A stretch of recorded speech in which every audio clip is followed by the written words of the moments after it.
أعوذ بالله من الشيطان الرجيم. بسم الله الرحمن الرحيم. ولتكن منكم أمة يدعون إلى الخير ويأمرون بالمعروف وينهون عن المنكر وأولئك هم المفلحون. ولا تكونوا كالذين تفرقوا واختلفوا من بعد ما جاءهم البينات وأولئك لهم عذاب عظيم. يوم تبيض وجوه وتسود وجوه، فأما الذين اسودت وجوههم أكفرتم بعد إيمانكم فذوقوا العذاب بما كنتم تكفرون. وأما الذين ابيضت وجوههم ففي رحمة الله هم فيها خالدون. تلك آيات الله نتلوها عليك بالحق وما الله يريد ظلما للعالمين. ولله ما في السماوات وما في الأرض وإلى الله ترجع الأمور. كنتم خير أمة أخرجت للناس تأمرون بالمعروف وتنهون عن المنكر وتؤمنون بالله. ولو آمن أهل الكتاب لكان خيرا لهم منهم المؤمنون وأكثرهم الفاسقون. صدق الله العلي العظيم وصدق رسوله النبي الكريم.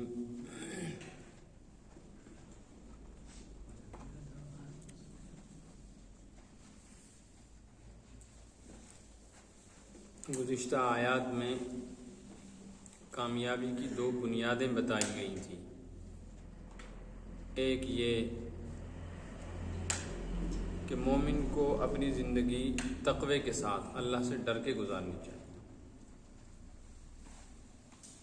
یا ایھا الذین آمنوا اتقوا اللہ حق تقاتہ. اور تقوی بھی ایسا کہ تقوی کا حق ادا ہو،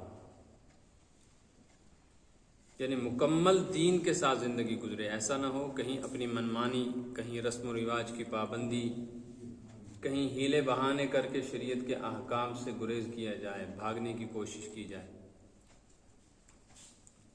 اس لیے کہ یہ دین کامل ہے. کسی انسان کے، مرد ہو یا عورت، دنیا میں آنے سے پہلے ہی شریعت اس کے متعلق احکام بیان کرتی، اور پھر دنیا سے چلے جانے کے بعد بھی اس کے متعلق بعد والوں کو شرعی احکام کا سامنا کرنا پڑتا ہے. اس لیے انسان کو چاہیے کہ وہ اپنی زندگی مکمل دین میں رہ کر گزارے، کہ اوامر کی پابندی ہو، یعنی جن چیزوں کے کرنے کا حکم دیا گیا ہے ان کو مامورات بھی کہتے ہیں، اور منکرات اور نواہی سے، جن چیزوں سے شریعت نے روکا ہے ان سے رک کر زندگی گزاری. ایسی زندگی کو تقوی والی زندگی کہتے ہیں. اس کو ہم اپنی سادہ اصطلاح میں شریعت اور سنت کی پابندی کے ساتھ زندگی گزارنا کہہ سکتے ہیں. اور دوسری کامیابی کی بنیاد تھی وَاعْتَصِمُوا بِحَبْلِ اللَّهِ جَمِيعًا. ہر فرد اللہ کی رسی کو، یعنی قرآن کو، اس کی تفسیر پیچھے آ گئی ہے، حبل اللہ کی، یا دین اسلام کو یا شریعت کو مضبوطی سے پکڑ کے رکھے. ایک بات ذہن میں رکھیں، اللہ کی رسی سے مراد قرآن یا دین لیں. اور بھی بہت ساری تفسیریں بیان کی گئی تھی. تو کبھی ایسا ہوتا ہے کہ رسی ٹوٹ جاتی ہے، جن لوگوں نے رسی تھامی ہے رسی ہی ٹوٹ گئی تو لوگ بکھر گئے. اور کبھی یہ ہوتا ہے کہ رسی پکڑنے والے اور تھامنے والوں میں سے کوئی کمزور آدمی رسی کو چھوڑ دیتا ہے. دونوں صورتوں میں نقصان انہی کا ہے جن کو اس رسی کے ذریعے سے منزل تک پہنچنا تھا. حبل اللہ کا مطلب قرآن ہے، اور قرآن ایسی رسی ہے جو ٹوٹ نہیں سکتی. دین ایسا مضبوط قلعہ ہے، عروۃ الوثقی قرآن میں کہا گیا ہے، ایک مضبوط حلقہ ہے، یہ لوگوں کے کھینچنے سے ٹوٹ نہیں سکتا۔ البتہ انسان اپنی سستی کاہلی کی وجہ سے، کبھی شیطان کے غلبے اور نفس کی شرارت کی وجہ سے دین کی اس رسی کو، قرآن کی اس رسی کو اپنے ہاتھ سے خود چھوڑ دیتا ہے۔ تو فرمایا گیا وَاعْتَصِمُوا، چھوڑنا نہیں، مضبوطی سے پکڑنا، یہ تو تمہیں نہیں چھوڑے گی، نہ یہ رسی ٹوٹے گی، لیکن تم نہ ٹوٹ جانا کہیں۔ یہ دو بنیادیں تھی فرد کی اصلاح کی، یعنی ایک آدمی اپنی اصلاح کے لیے ان دو چیزوں کو بنیاد بنائے۔ اب جو آیتیں آگے آج پڑھی گئی ہیں، ان میں جو مضمون ہے اس میں اصلاح کی تکمیل بیان کی گئی ہے کہ جب ایک آدمی ٹھیک رہے گا، اسی طرح دوسرا آدمی اچھی طرح زندگی گزارنے کی کوشش کرے گا، تو ایک فرد سے دوسرا، اس سے تیسرا، اس سے چوتھا، سوسائٹی میں، معاشرے میں بہت سارے لوگ اچھی زندگی گزارنے والے بن جائیں گے، تو معاشرہ خود بخود اچھا ہو جائے گا۔ ایک آدمی سارے معاشرے کو ٹھیک نہیں کر سکتا، البتہ ایک آدمی اپنے آپ کو ٹھیک کر سکتا ہے۔ اگر ہر شخص اپنے آپ کو ٹھیک ٹھاک کر لے تو پھر سارے کے سارے خود بخود ٹھیک ہو جائیں گے۔ لیکن پھر خود ٹھیک ہو جانے کے بعد اس دین پہ جمے رہنے کے لیے دو کام اور کر رہے ہیں۔ ایک یہ ہے وَلْتَكُمْ مِنْكُمْ أُمَّةٌ، ایک جماعت ایسی ہونی چاہیے مسلمانوں کی، يَدْعُونَ إِلَى الْخَيْرِ، جو خیر کی طرف دعوت دے، اور وہ خیر کی طرف دعوت دینے کا کیا مطلب ہے؟ یأمرون بالمعروف، نیکیوں کی اشاعت کرے، اچھائیوں کا حکم دے، وینہون عن المنکر، اور برائیوں سے روکے۔ اصل میں کسی بھی انسان کی کامیابی کے لیے قرآن نے 4 بنیادیں بیان کی ہیں، جس کا خلاصہ سورہ عصر میں ہے، اور سورۃ العصر الفاظ کے اعتبار سے، کلمات کے اعتبار سے چھوٹی سی سورت ہے، مگر اس کے اندر معانی اتنے زبردست ہیں کہ روایت میں ہے اگر یہی ایک سورت صرف نازل ہو جاتی، پورے قرآن میں سے صرف یہی ایک سورت نازل ہو جاتی، اور اللہ کے بندے صرف سورہ عصر کو سمجھ کر اس پر عمل کر لیتے تو کامیاب ہو جاتے۔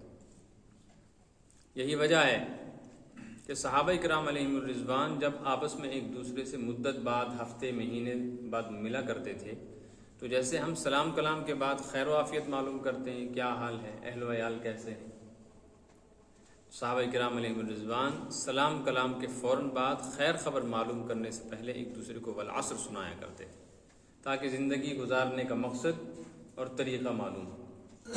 اس لیے سورۃ العصر کھولیں، یہاں ہاتھ رکھیں نشان تاکہ ورق نہ پلٹے۔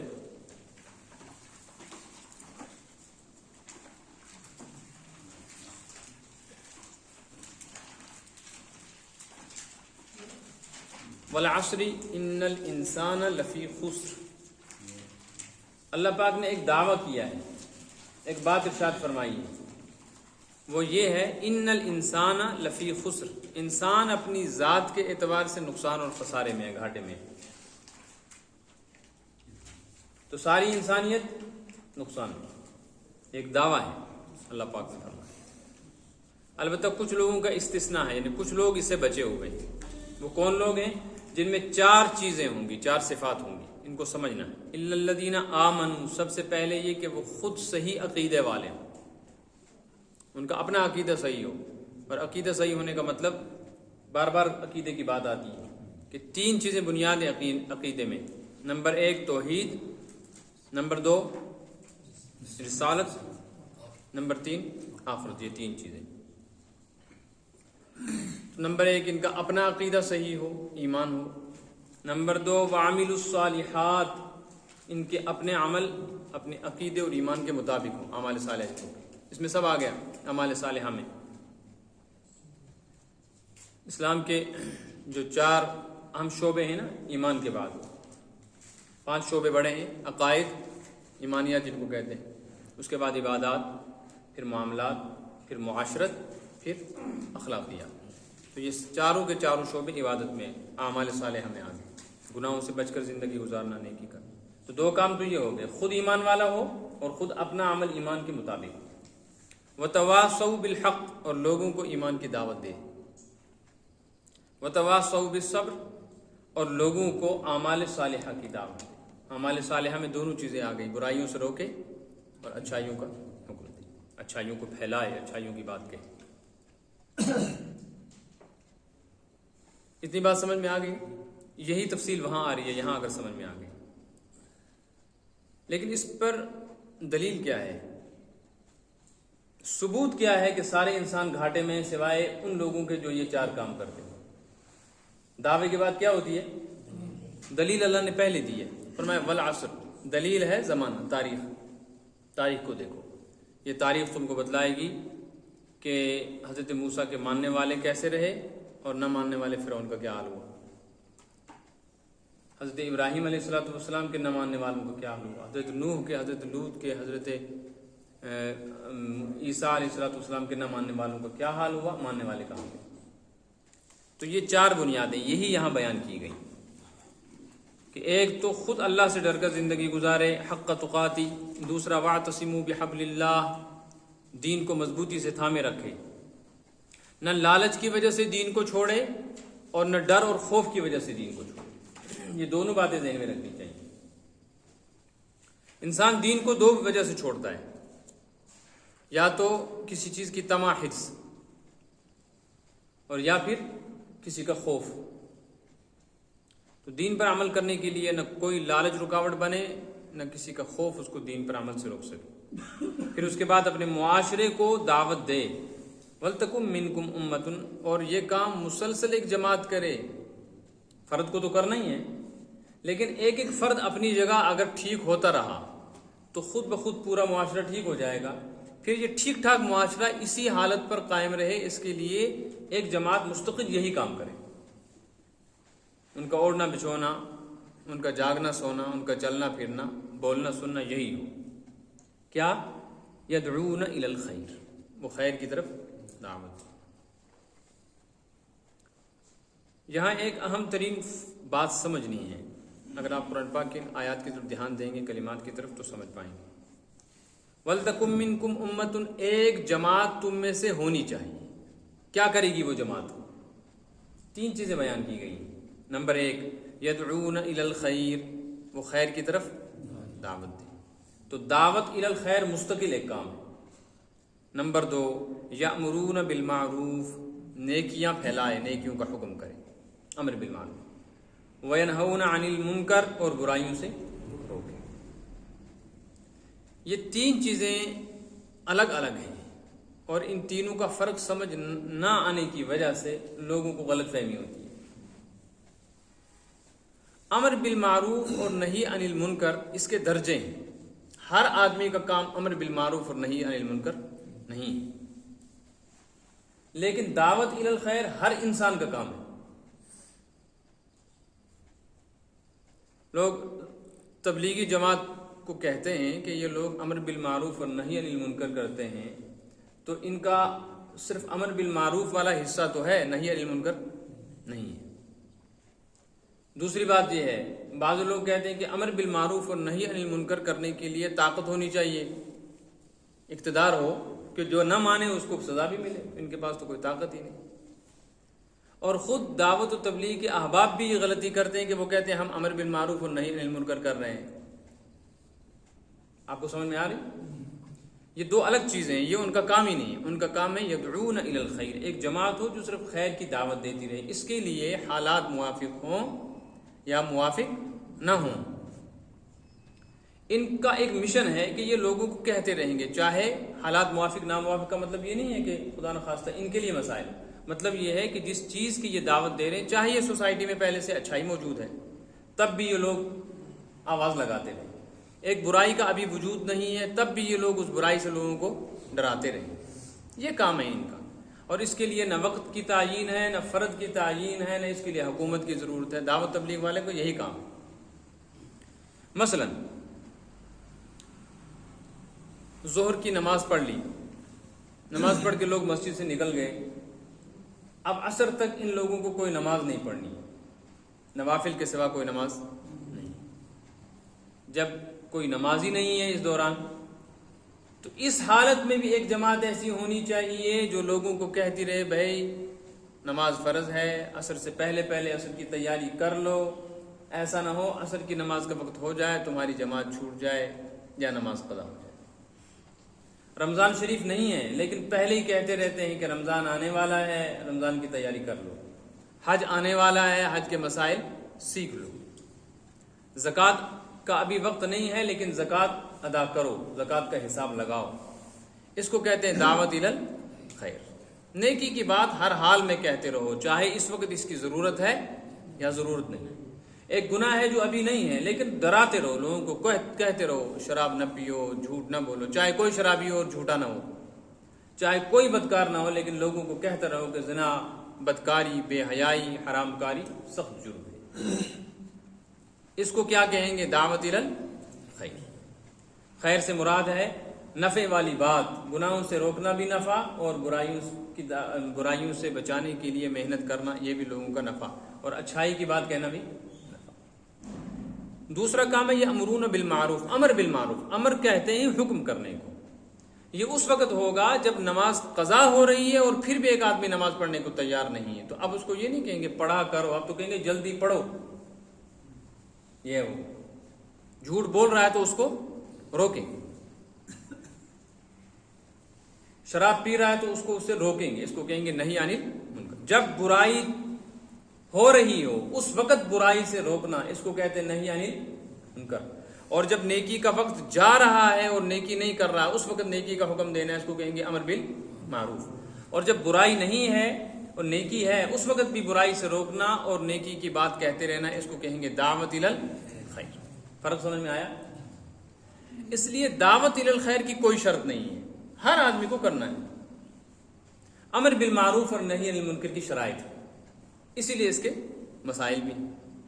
حدیث میں جو آیا ہے، ایک حدیث میں ہے کہ تم امر بالمعروف اور نہی عن المنکر کرتے رہو، ایسا نہ ہو کہ وہ وقت آ جائے تم دعائیں کرو اور تمہاری دعائیں قبول نہ ہو۔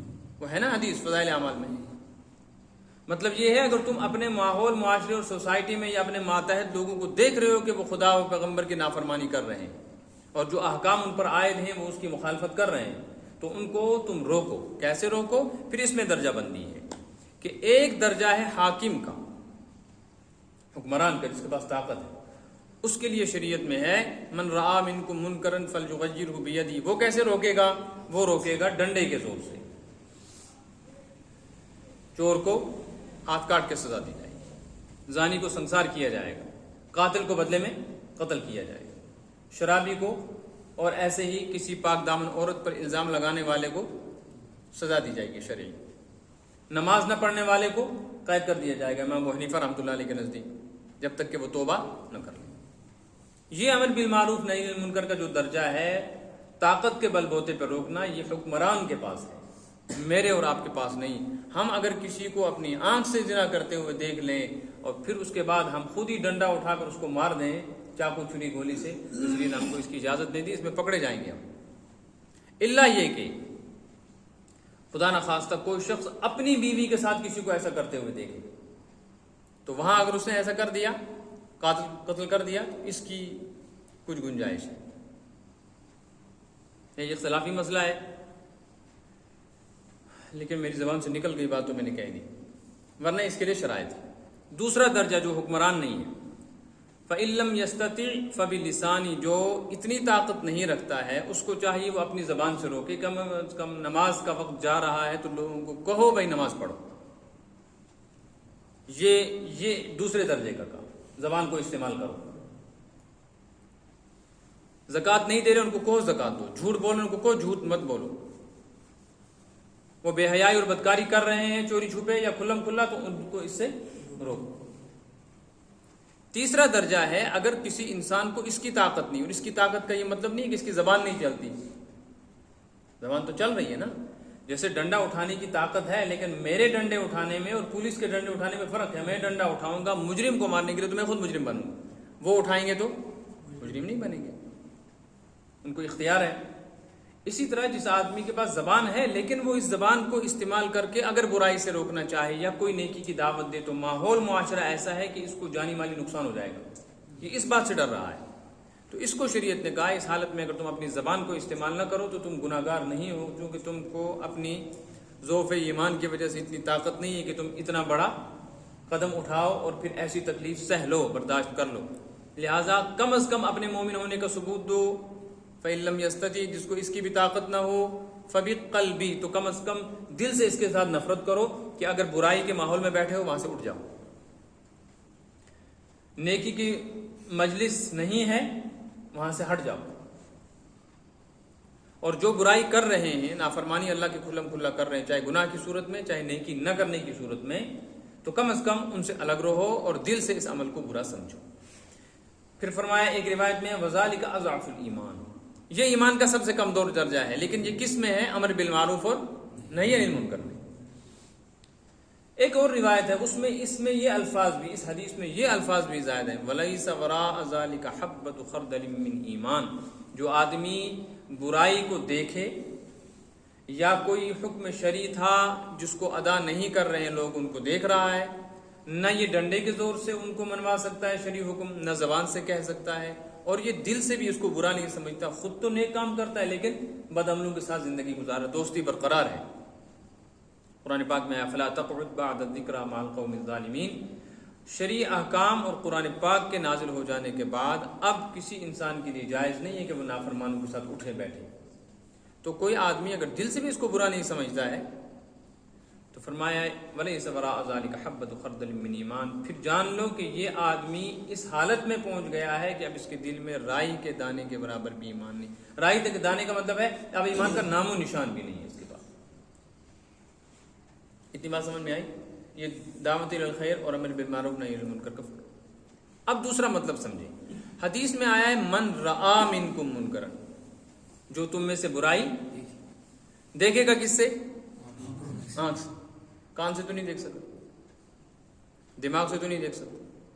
نہی عن المنکر کرنے کا اختیار کس کو ہے؟ جو آدمی اپنے آنکھ سے دیکھ رہا ہو اسی کو اختیار ہے، سننے والے کو اختیار نہیں۔ ہمیں آ کر کوئی کہتا ہے فلاں جگہ لوگ ایسا گناہ کر رہے ہیں، تو اس وقت اگر ہم نہی عن المنکر نہ کریں تو اس وعید میں نہیں آئیں گے ہم۔ اس سے پتہ چلا ایک اور مسئلہ بھی کہ جو آدمی برائی کر رہا ہے نا اور چھپ کے کر رہا ہے، تو تم طاق میں بیٹھ کر اس کی برائی کو مت دیکھو، وہاں سے نظر ہٹا لو۔ یہ تو تب ہی ہے جب کھلم کھلا کوئی نافرمانی کر رہا ہے سامنے آ کر۔ چھپ کر گناہ کرنے والے کی گناہوں پر نظر رکھ کر اس کی حرکت دیکھنے کے لیے اس کے پیچھے پیچھے پڑنا، اس کو رسوا کرنے کی کوشش کرنا، جبکہ تم کو اختیار ہی نہیں ہے اس کی سزا دینے کا، اس کی شرعی اجازت نہیں ہے۔ تو امر بالمعروف اور نہی عن المنکر کرے گا بھی کون؟ جو دیکھ بھی رہا۔ اور دعوت الی الخیر اس کے لیے ضروری نہیں ہے کہ برائی دیکھو پھر کہو، کہ ہر حال میں۔ یہ فرق سمجھ میں آ گیا؟ تو جو آدمی یہ کام کرے گا، امر بالمعروف نہی عن المنکر، سوسائٹی اور معاشرے کو ٹھیک ٹھاک کرنے کی، ان کی اصلاح کی کوشش کرے گا، فرمایا اولئک هم المفلحون، اصل میں یہی کامیاب۔ کامیابی کے لیے بہت سارے الفاظ ہیں، عربی زبان کا دامن بڑا وسیع ہے، ان میں سے ایک لفظ ہے فوز، ایک ہے فلاح، حی علی الفلاح۔ قرآن پاک میں جیسے اولئک هم المفلحون، یہ لوگ فلاح پانے والے۔ ایک جگہ ہے ذالک الفوز الکبیر، یہ بڑی کامیابی۔ تو فوز اور فلاح دونوں کامیابی کے معنی میں ہیں۔ فلاح کہتے ہیں اس کامیابی کو جو دنیا میں بھی ہو، اور فوز کہتے ہیں اس کامیابی کو جو صرف آخرت میں۔ اللہم انی اسألک الفوز بالجنہ، یا اللہ میں جنت کی کامیابی چاہتا ہوں۔ تو فوز کا مطلب آیا، ہم المفلحون کا مطلب ہے یہی لوگ دنیا میں بھی آخرت میں بھی کامیاب ہیں۔ دنیا میں کیسے کامیاب ہوں گے؟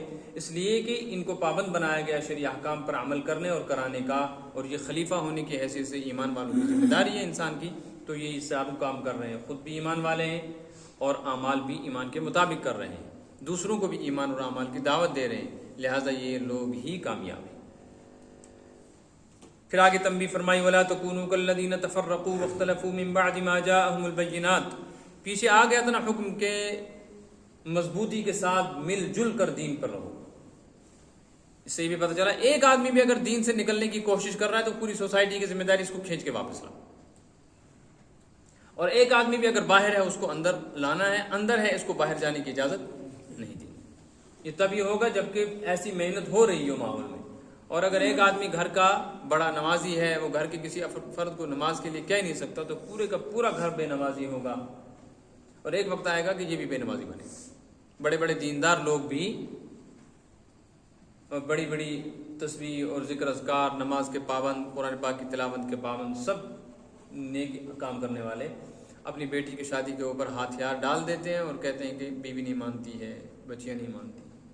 جب ایک ہی آدمی ہوتا ہے نا دین پر، اور گھر کے باقی افراد دین پر نہیں ہوتے، تو اس ایک آدمی کی پھر ایک وقت آ کر چھٹی ہو جاتی ہے، اس کے دین کا بھی جنازہ نکلتا ہے. اس لیے فرمایا کہ تم مسلمان بن کر رہو، یہودیوں کی حرکت اور عیسائیوں کی نہیں کرنا. ان کا کام یہ تھا لا تکونوا کالذین، ان لوگوں کی طرح مت بننا، تفرقوا، جو آپس میں فرقہ بندی کر کے بٹ گئے، ان نے پارٹیاں بازیاں کی، واختلفوا، اور ان نے اختلاف کیا دین میں، من بعد ما جاءہم البینات، واضح نشانیاں آ جانے کے بعد. یہود و نصارہ نے دین کے احکامات میں بعد میں اختلاف کیا، جس چیز کو چاہا جائز کہہ دیا، جس کو چاہا ناجائز کہا.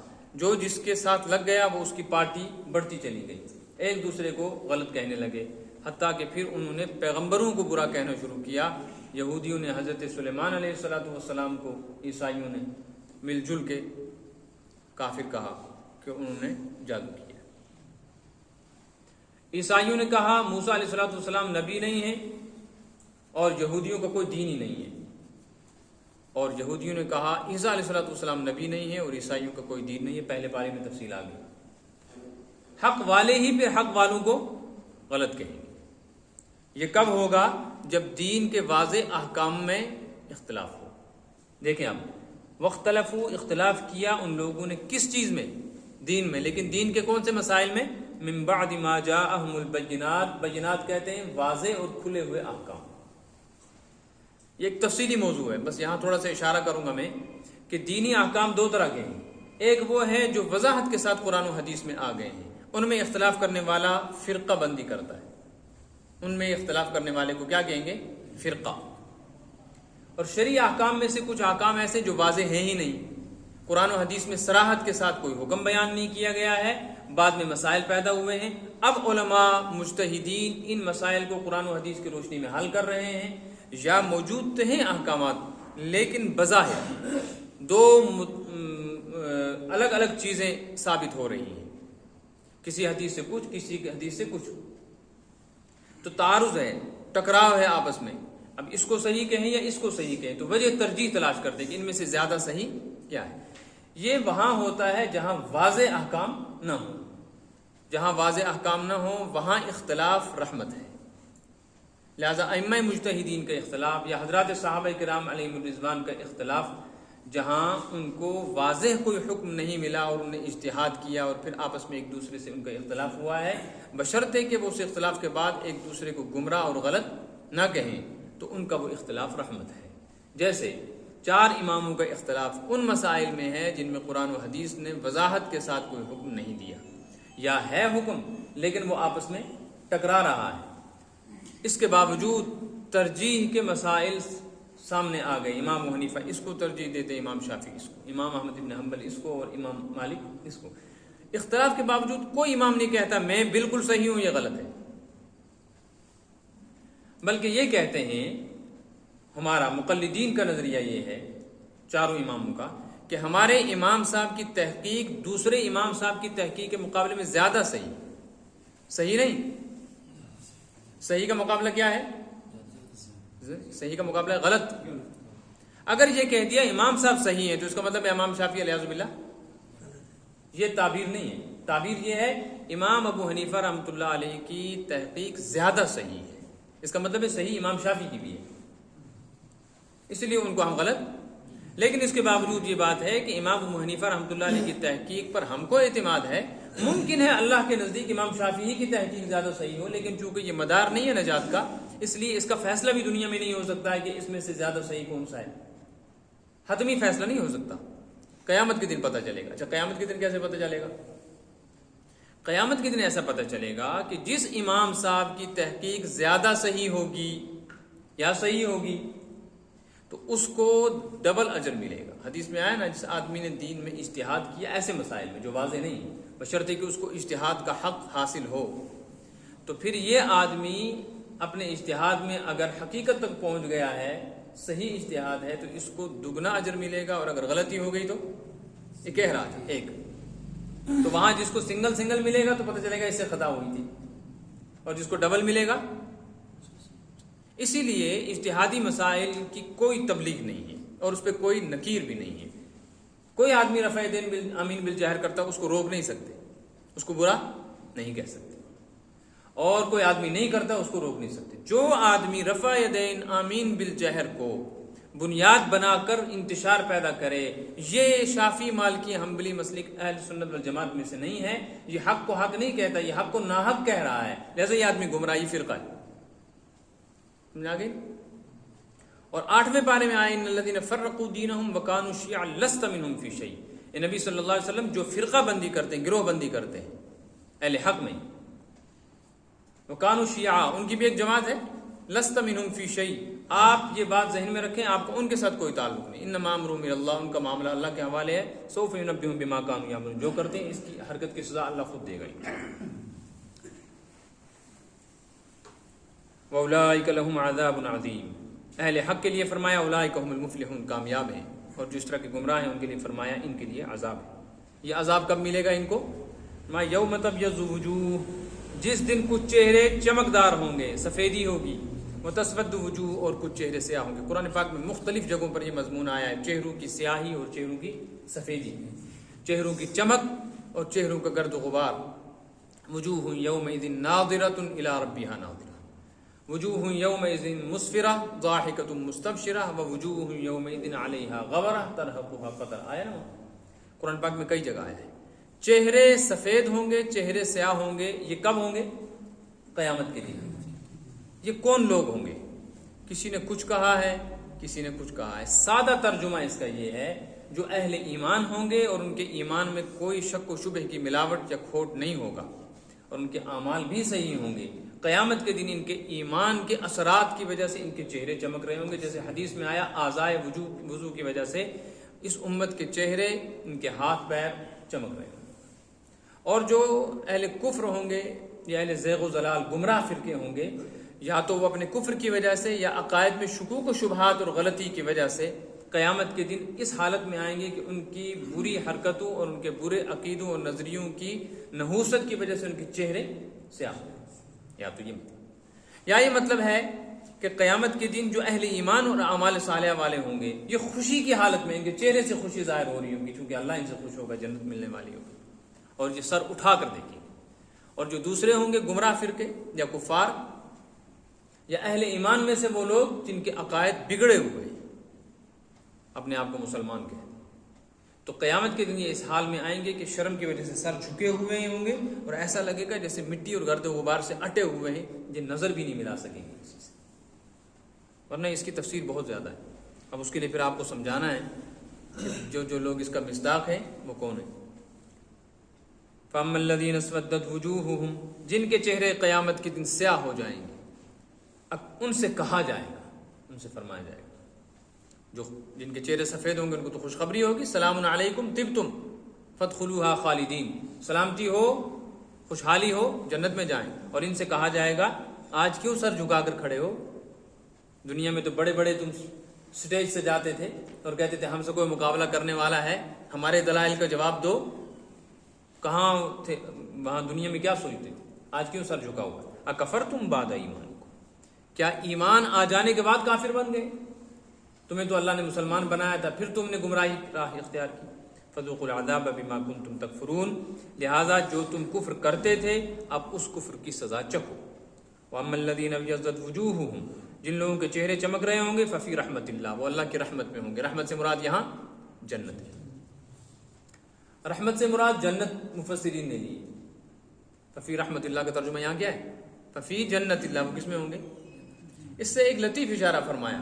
مفسرین فرماتے ہیں کہ قیامت کے دن جو لوگ جنت میں جائیں گے نا، وہ جنت میں جا کر یہ نہ سوچیں گے ہمارے نیک عمل کی وجہ سے ہم جنت میں آ گئے، ہم نے بڑی عبادت کی تھی، ریاضت کی تھی، تہجد پڑھے، زکوٰۃ دی، صدقہ خیرات جہاد کیا، تو اس وجہ سے ہم کہاں پہنچ گئے.